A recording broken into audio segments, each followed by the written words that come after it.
তুই আমার সাথে বেইমানি করছিস কেন? কি? আমি তোর সাথে কি বেমানি করছি? বেইমানি করিস নাই?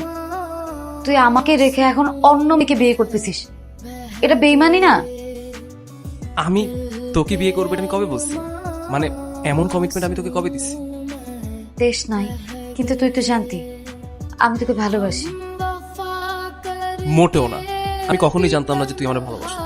দেখ ফাহিম, না জানার ভান করিস না। তুই সবকিছুই জানতি, সবকিছু জেনে বুঝে আমাকে এতদিন ওয়েট করাইছিস।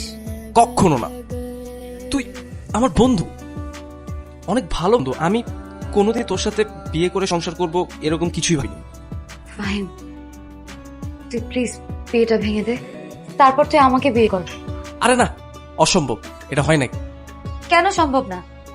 আমিও তো তোকে ভালোবাসি, আমিও তো তোর জন্য কষ্ট পাচ্ছি, এটা তুই দেখতে পাচ্ছিস না?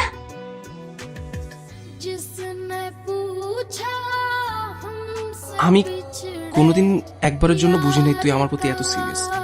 আর তার থেকে বড় কথা, আমি কোনোদিন ওইভাবে তোকে দেখিই নি। কিন্তু আজকে তোর চোখে পানি দেখে আমি জানি না কেন আমার কষ্ট হচ্ছে।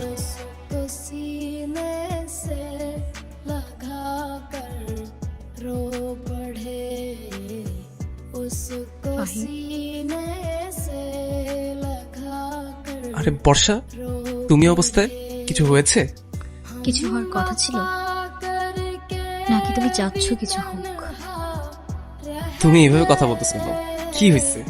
ফাহিম, আমি না তোমাকে খুব ভালোবাসি, এটা কি তুমি বুঝো? তোমার কি মনে হয়? আমার মনে হয় কি সত্যিই কিছু পরিবর্তন হবে, যেটা হওয়ার সেটাই তো হবে, তাই না?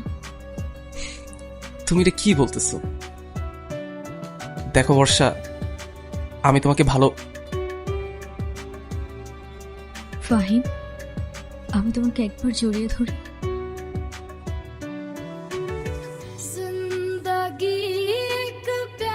তুমি সেটাই করো যেটা তোমার মন চাইবে।